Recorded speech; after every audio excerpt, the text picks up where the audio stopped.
mabele ya makoko na biso Fatira lobaki tokotanga mufele mabele bakoko na biso bakongolais ezwaki envahissement ya ba anti-valeur ezalaki ekonzamaki na ba valeur oyo biso moko ba africain en général particulièrement le congolais tokokaki koaccepte te lelo esengeli tomituna mboka na biso tokotika bana na biso na destine nini entre maboka banani eza badesi te eza bato bazali konyata bafaible te ezali ya bafort te konyata bafaible ezali ya bariche te kosakana na bapauvre parce que pauvre poza po yo abengama riche il faut que différence ya classe sociale neyebana. Et le président de la République, qui est zongisaka na maboka peuple congolais, on va bengi expression loba. Et le connaît kangi na kingo loba. Toyoka. Biso ba toto diriger. Toyoka bino. Pour bino de bopé ça biso pouvoir. Et na yebi que souci à peuple congolais, ezali social. Mais social le Congo ekoya na miracle té. Social le Congo ya na nzete té. Social ba robeta dans des bâtons magiques té pour na koso. Social le koza la moto na moto ayebako. Participer. Quand il y a un combat. Merci beaucoup. Nous sommes venus ici pour saluer le Patété. Vous savez, nous préparons une échéance en 2023. Et nous ne pouvons qu'à se réclamer dans nos chambres, sous les arbres. Et nous devons aller sur la population. La population, ce n'est pas toujours toi. Lui de presse, c'est aussi des cellules. Et les cellules, comme nous les rappelons, les recruter les nouveaux membres, raison pour laquelle ils ont fait démontrer. Nous saluons l'œuvre de la présidente de cette cellule qui est une dame, la présidente de pour ce travail abattu de mobilisation. Vous avez animé la réunion qui vient jusqu'à la fin. Quelles sont vos impressions par rapport à la cellule? Oui, les impressions sont les meilleures dans le sens que, vous savez, les gens parfois sont mal informés. Il a fallu d'abord montrer aux gens l'organisation du parti. C'est pourquoi nous avons aussi notre matinée d'aujourd'hui en 3 parties. Là, nous avons parlé de l'organisation du parti, nous avons parlé de la politique ainsi que de la vie sociale. C'est comme ça que nous avons constaté que le peuple était assoiffé d'écouter le message venant de la majorité que nous sommes, la section.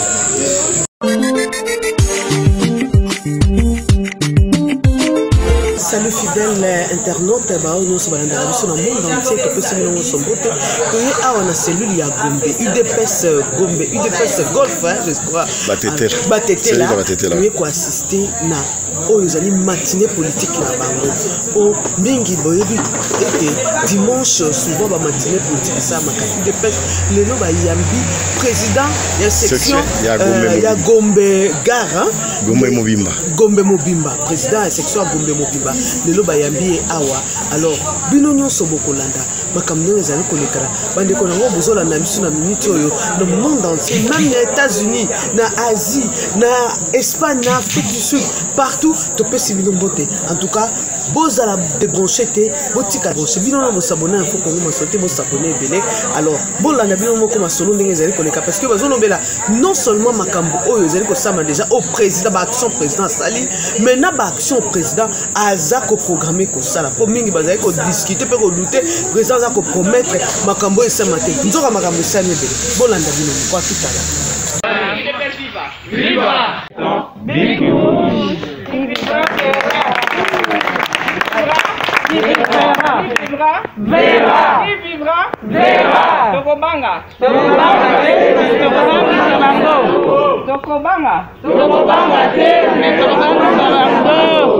Nani Mukunda Congo? UDPS Union. UDPS Union. Mukunda Congo. UDPS Union. UDPS Union. Alongi Etumba. Yafati. Mati. Yafati Beton. Alongi Etumba. Yafati. Mati. Yafati Beton. Mukunda Congo. UDPS Union. UDPS Union. Mukunda Congo. UDPS Union. UDPS Union. Alongi Etumba. Yafati. Mati. Yafati Beton. Alongi Etumba. Yafati. Mati.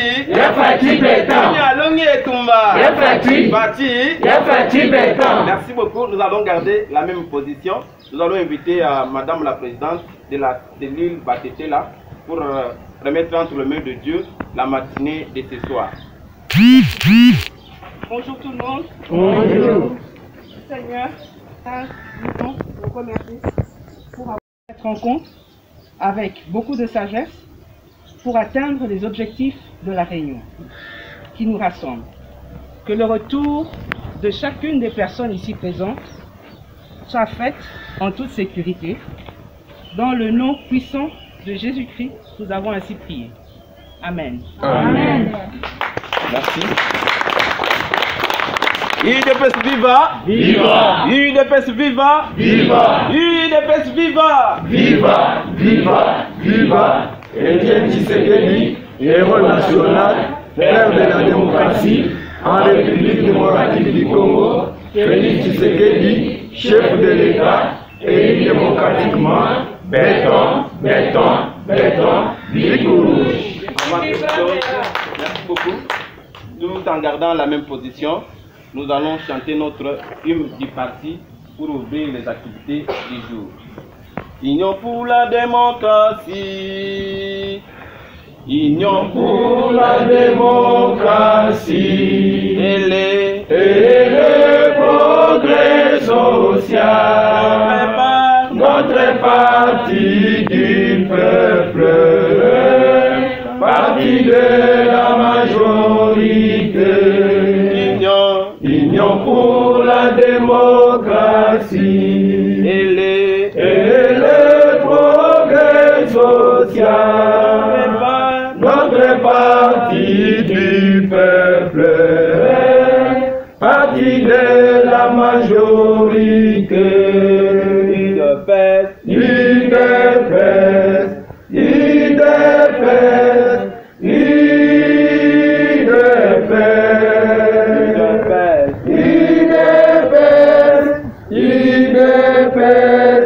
UDPS vaincra.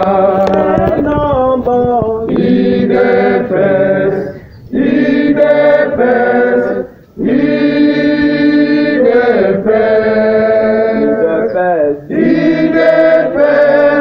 UDPS, UDPS vaincra. Debout combattants de l'UDPS, luttons pour la démocratie, la liberté, le pouvoir. UDPS viva! Viva! Viva! Viva! Etienne Tshisekedi, héros national, père de la démocratie, en République démocratique du Congo, Félix Tshisekedi, chef de l'État, élu démocratiquement, béton, béton, béton, Bic rouge.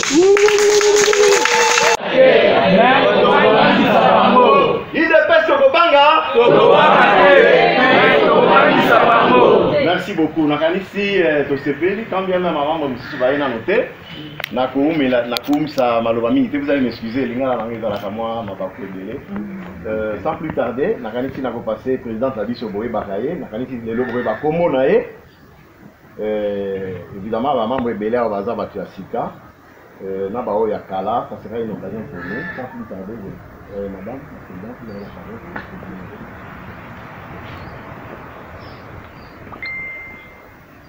Merci beaucoup pour la parole. UDPS viva! Viva! On va souhaiter la bienvenue aux autorités du parti. Nous sommes la cellule de Batetela. Est-ce que tu as donné mon nom? Je m'appelle Gisèle Ndiaye, je suis la présidente de la cellule Batetela. Pour ceux qui ne me connaissent pas, parce qu'on a pas mal de nouveaux. Nous allons souhaiter la bienvenue. Ça, ce sont les autorités sectionnaires au-dessus de notre cellule qui sont venus nous rendre visite et qui veulent voir d'eux-mêmes ce que nous sommes en train de faire. Nous sommes une nouvelle cellule, nous sommes à un stade embryonnaire, mais le fait qu'on soit aussi plein et nous ne sommes pas au complet, n'est-ce pas? Nous essayons de faire des restrictions vu le Covid. Le fait que nous sommes aussi pleins prouve à raison le président et le vice-président de notre section combien est-ce que Le peuple a soif de démocratie et de progrès social, n'est-ce pas? Masolo n'a qu'au ça l'introduction na institution César modèle na yango, on apprend chaque jour. La dernière fois on a ça qui m'a kokoso na la lobby. Ceux qui n'a sisi koloba président de la section na biso à lobby na ko kolobate. Dans na beta masolo na biso nyoso sikoyo. Ayo kamakamu nyoso sikoyo. Comme ça, quand j'ai terminé de parler, que je donne la parole à M. Boula, qui est le président de notre section, pourrait lui poser toutes les questions. Et à ça, Masolo, il y a un niveau Moussou Saropé Sabino. Vous été? Oui. UDPS Viva. Viva. Alors, je vais redire un peu ce que je dis toujours, mais pour la Moussou Sou Baza Asika, mais toi, Masolo, to solo laka. L'UDPS, c'est un parti politique, ce n'est pas une ONG, c'est un parti politique. Le parti politique est en course pour quoi? Le pouvoir, n'est-ce pas? Okay. Là, on a 2023, objectif 2023, pour lequel il faut redynamiser le parti. Faut aider. Oui. Redynamiser le parti. Mais pour redynamiser le parti, il y a beaucoup de choses à faire. Il y a... Pour l'UDPS, il y a le progrès social qui est très important. Et comme je dis toujours, les Sikanyoso, Batu Basangani, les petits puzzles, je minere Basala, Ata, dessin en goyo, mais parti, sans parti, ça va pas. Sans ça va pas. Donc il y a des partis pour lesquels il y a des gens dans le parti qui sont très politiques, et qui vont vous parler de questions purement politiques, namozindo la politique penda. Et je n'ai même pas de souci de vous dire que je ne suis pas cette personne. Je ne porte pas toutes les casquettes. Chacun a son espace. Le vice-président de la commission de notre cellule, c'est Chichi, et j'ai fait une erreur. Je dois quand même présenter. Nous sommes embryonnaires, mais pour être à ce stade, avec le monde que nous avons, c'est que nous avons quand même eu un comité qui n'est pas encore permanent, mais qui est provisoire. Et je vais présenter les personnes qui m'ont aidé à faire tout ce travail. Chichi Chiléo, si vous pouvez vous lever une minute, s'il vous plaît, on va l'applaudir. Monsieur Constance Boula, on peut l'applaudir. Et monsieur Mick Moulenga. Voilà. Il y a Eugène qui n'est pas là aussi. Donc ça, ce sont des personnes du comité provisoire. Rien n'est définitif en ce moment. Il y a madame Solange qui n'est pas là aussi. Mais je voulais que Boye Bake, on débat qu'il y a, comité à Céline Nabiso, il y a Batete là. Ça va? Pour contredire les critiques qui sont faites. Va critiquer boy, t'es tout le week-end, et moi ça dit sur un goût. WhatsApp, c'est moi ça dit sur un goût. WhatsApp ça dit sur un art très particulier, et sous kaka ma solo il y a parti.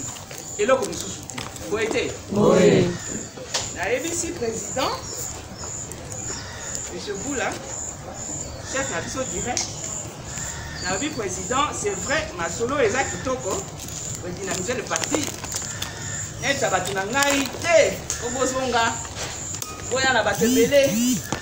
Il faut. Mais il faut spécialité, ça n'est progrès social. On a besoin de monter, mais progrès social. Parce que, maman, j'en ai taillé. Parce que dans le lobby, président, ceux qui n'ont pas ni Nathalie, ma maman, ma jeune homme, ma tout ça, on a dit que la politique, ça, ça, et moko, mais état de bangote, d'abord le progrès social. Vous êtes? Oui. Chef fait aïe, le peuple d'abord. Ma casse, nous, ça va pour Tchana, progrès social. changer. Billet d'avion. Avion pour que Moutika. Polia. Oui. Polia. Et ça, Popula. Et l'eau que nous, c'est la petite. Rien n'est facile. Makisi, Polia, Classe Yabana, Banini. Tous les jours. Ndafokofuta, Oyo. Donc, le progrès social du Congolais, c'est ça le souci du chef de l'État. Et moi, en tant que présidente de cette cellule, je ne veux même pas vous mentir. C'est ça la partie dans laquelle moi je veux me spécialiser. Le progrès social. On a un vice-président qui a la politique qui bout en lui. Il est ma solo purement politique, il voulait dire. On est d'accord? Oui. C'est normal. Est-ce que tout le monde a tout fait? Non. Et quand je tends quelque part qu'il y a une histoire, oh, moi, progrès social, il y a une formation, boy. Oh, boy. Participer dans un programme de le président Bou l'avait parlé la dernière fois. Il y a des crédits qu'on a, il y a des négociations qui étaient faites pour des crédits à des taux d'intérêt, mais vraiment, comme on dit dans le jargon bancaire, préférentiel. C'est gratuit. 3% pour remettre un crédit, c'est cadeau. Il y a ça, il y a plusieurs autres choses. Il y a des formations. Encore une fois, le président m'a informé, expliqué des possibilités qu'il y avait. Et de la politique, il va aller où? Députation, boyer, gouverneur, chef de quartier, mini bourgmestre. Mais un ça là. Na affiché autorisé d'union sur les abattés là, il y a les oyo. On est d'accord? Oui. Il est viva. Viva. Et donc là, je vais laisser la parole. Je crois que j'ai dit plus ou moins l'essentiel. On est d'accord? Oui. Nakoti Kasiko parole na Mokondia et Kobisté Bissou. Tout le monde a quel souvent titre. La chasse est belée. Tout le monde y en un mois 2 fois. Je vais laisser aussi le président de la section Gombédi parler. Ainsi, vous pourrez lui poser... Parce que l'information qu'il va vous donner n'a rien à voir avec ce que moi je vous donne. Vous me suivez? Oui. Il y a un plusieurs. Moutuna parti na. Mais parti na parti wana, ma morceau na morceau, des salis des pêches. Voilà. Moi je parlerai beaucoup du progrès social. Et très souvent. Et quand je suis à l'extérieur, quand j'ai des réunions et quand j'ai des possibilités, ma solo n'a rien à progrès social parce que c'est le peuple. Ah, le peuple anglais, il est libre. Le peuple. Voilà. Là, je suis d'accord. Je vais laisser la parole. Merci. Je vais laisser la parole à M. Boula, qui est le président de la section Gombe. Donc, c'est lui qui nous chapeaute. Il a des massolos, il y a un niveau moussous. À lui, posez-lui toutes les questions que vous voulez. Parce que ce n'est pas seulement nous qui parlons. À l'UDPS, vous voulez que vous aussi vous parlez. C'est très important. Ok? Oui. Ok. Merci. UDPS, viva! Viva! Nazali na esengo ya kozongela bino lisusu mokolo lelo po ete tokoka kosolola. Yambo nazali kopesa merci mingi na présidente ya cellule Oyo Gisèle Moukai ensemble na vice naye Chichichi Leo bakoki kotelema na bandeko mosusu ya membre ya comité bobeta nano bango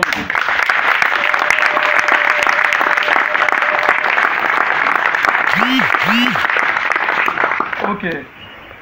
Est-ce que vous pouvez permettre de l'ongola mon masque parce que nous avons un bino. D'accord, ça va, merci beaucoup. Nakoki Kobandate sans présenter d'abord équipe Oyo et accompagner Ngai na Isika Oyo. Nous allons na vice-président Douglas Boulamba, Adali Katina Biso, beaucoup faire comme nous allons na vice-président Jérôme Azaliawa, beaucoup plus peu comme on a eu.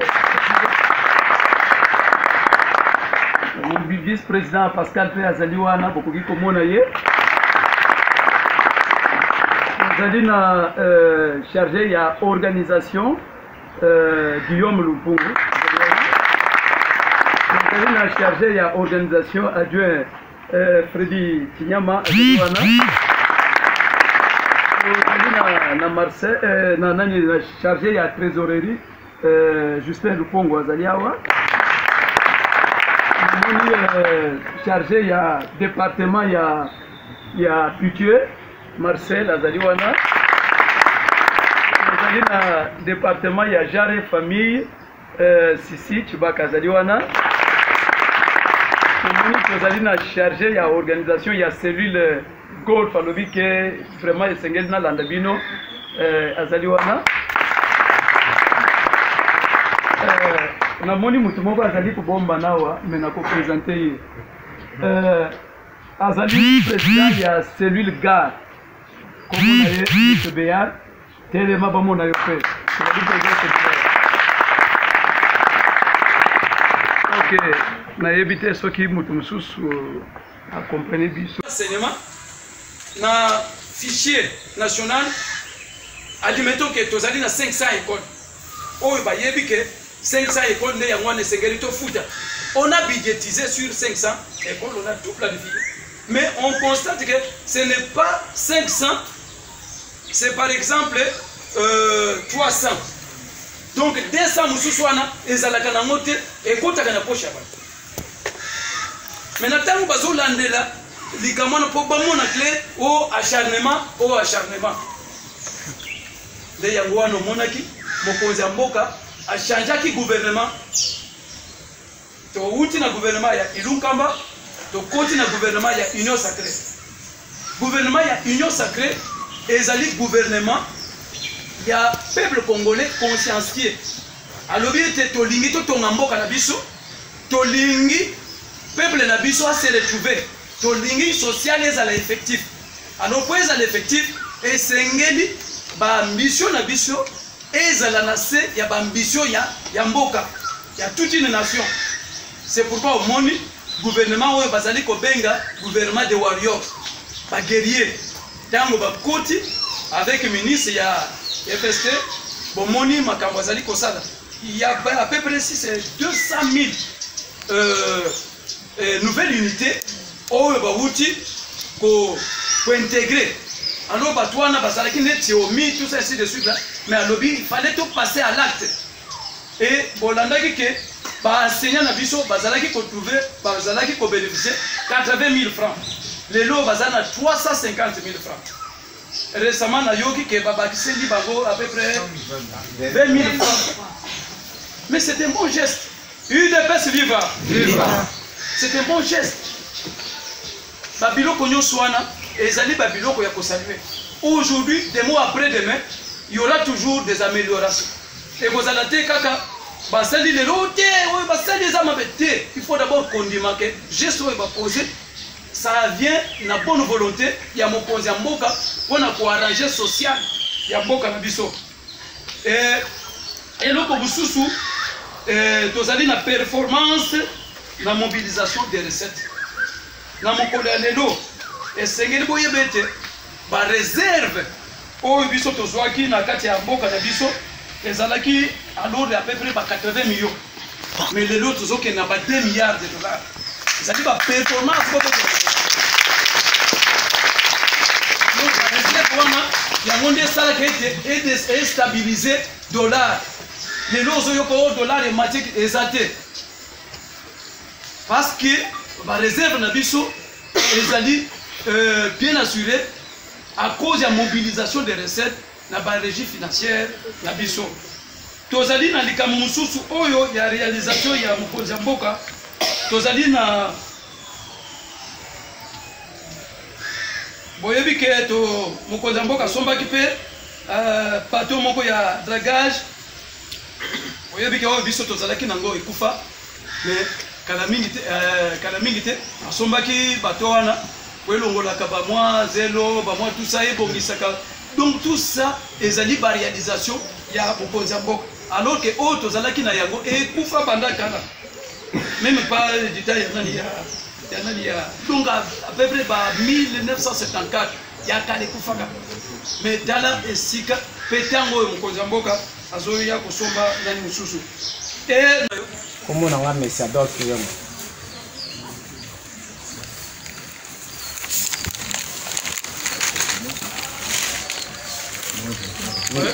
Merci pour la parole, président. C'est terminé. Ayoki maloba etenti esengo. Ici, kitoko mingi. Mais biso peuple eza likambo mabele. Likambo ya mabele. Omoni mokolo chef de l'État apesaki discours na ye mpona koséparer na FCC cash. Population asepelaki population asepeli mpe bamisusu bameli mpo epesaki bango esengo.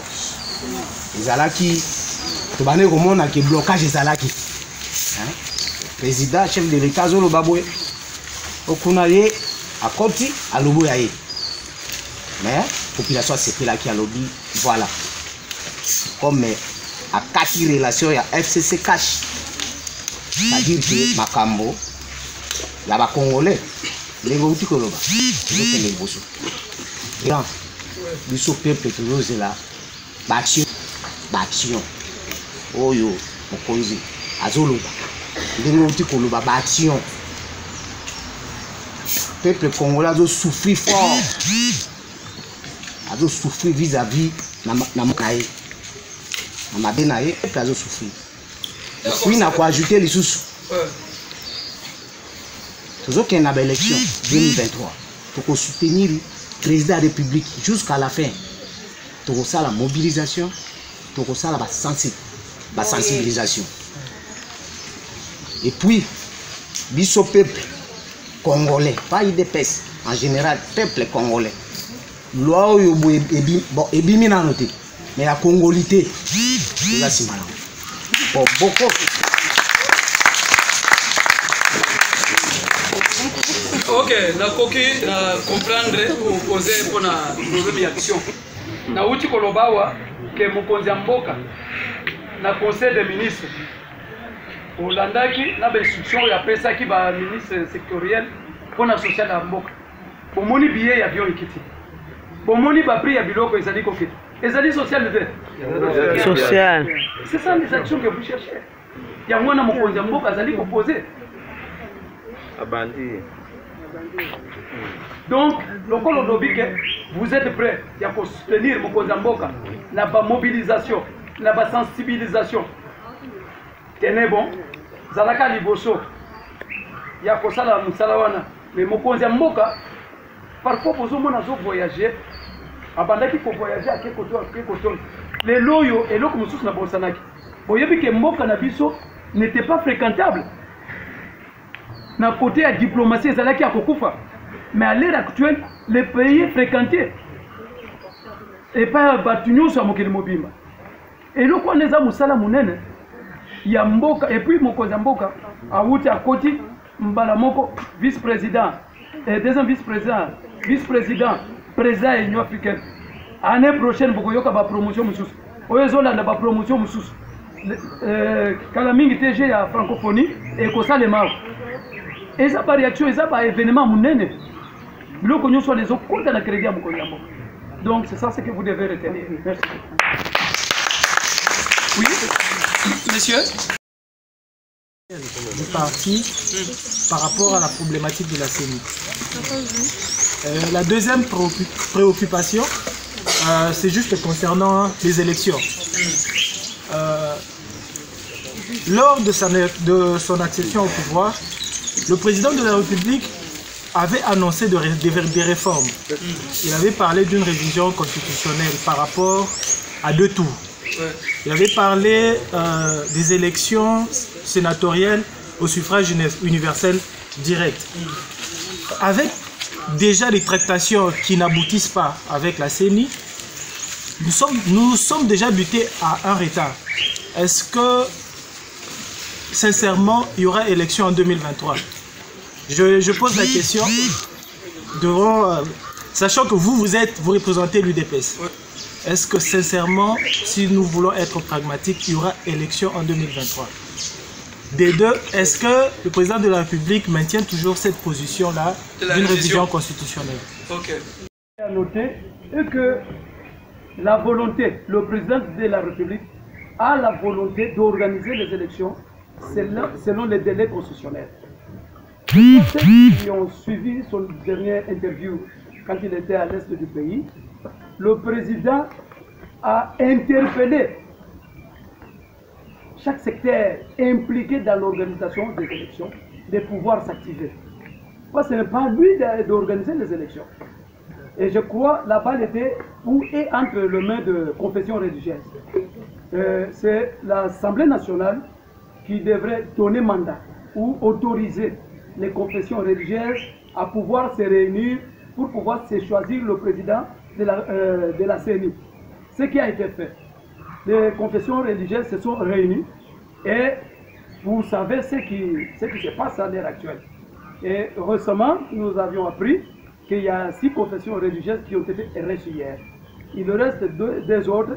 Et il y a un délai de 72 heures qui a été donné pour qu'ils puissent revenir à la table de négociation. Et donc, à notre niveau, en tant que l'UDPS, nous ne pouvons pas émettre les avis là-bas. Parce que nous savons bien qu'il va recueillir une majorité, par exemple, de 18% ou de 10%. Il est président de la République.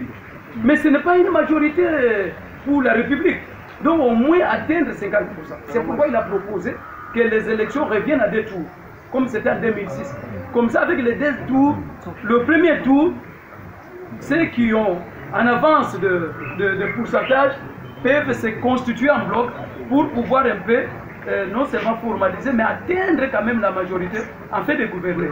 Aujourd'hui, le problème que nous avons de crise dans notre pays, c'est de ne pas réunir la majorité autour de lui. Et c'est ça ce qui a posé des problèmes entre la majorité ancienne qui était le FCC ou bien la coalition FCC4. UDPS Mukunza Congo. UDPS Longue Tumba. Yafachi. Nani? Yafachi Beton. Longue Tumba. Yafachi. Nani? Yafachi Beton. UDPS viva. Viva. UDPS viva. Viva. UDPS viva. Viva. Viva. Viva. Etienne Tshisekedi, héros national, père de la démocratie, en République démocratique du Congo, Félix Tshisekedi, chef de l'État, élu démocratiquement, béton, béton, béton, big rouge. Bati alobaki tokotanga ofele. Mabele abakoko na biso. Bati alobaki tokotanga ofele. Félix alobaki tokotanga ofele. Mabele abakoko na biso. Bati alobaki tokotanga ofele. Mabele la vie c'est l'ongwe.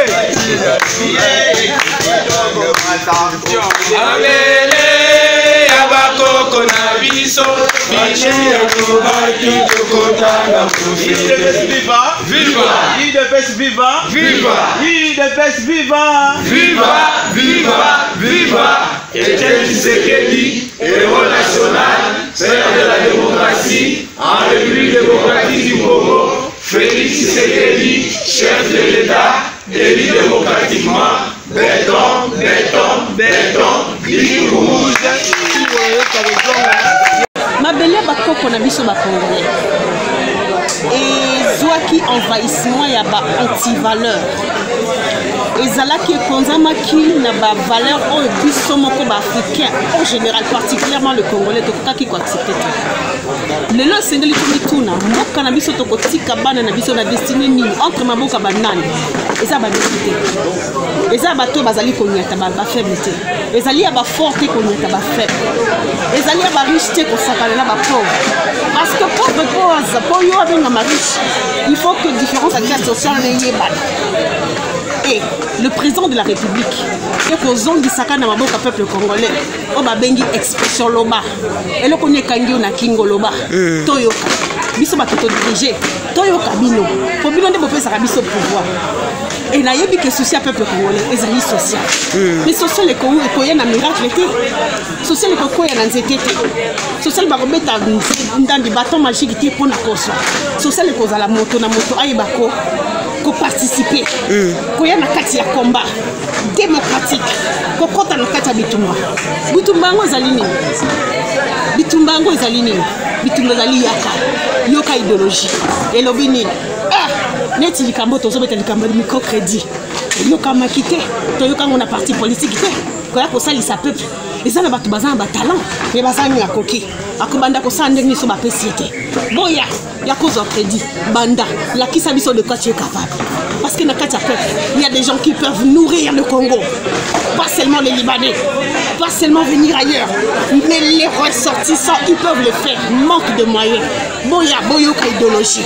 boya yoka osalela on peut saper emploi na basusu to développer mboka socialement. Merci beaucoup. Merci beaucoup. Nous sommes venus ici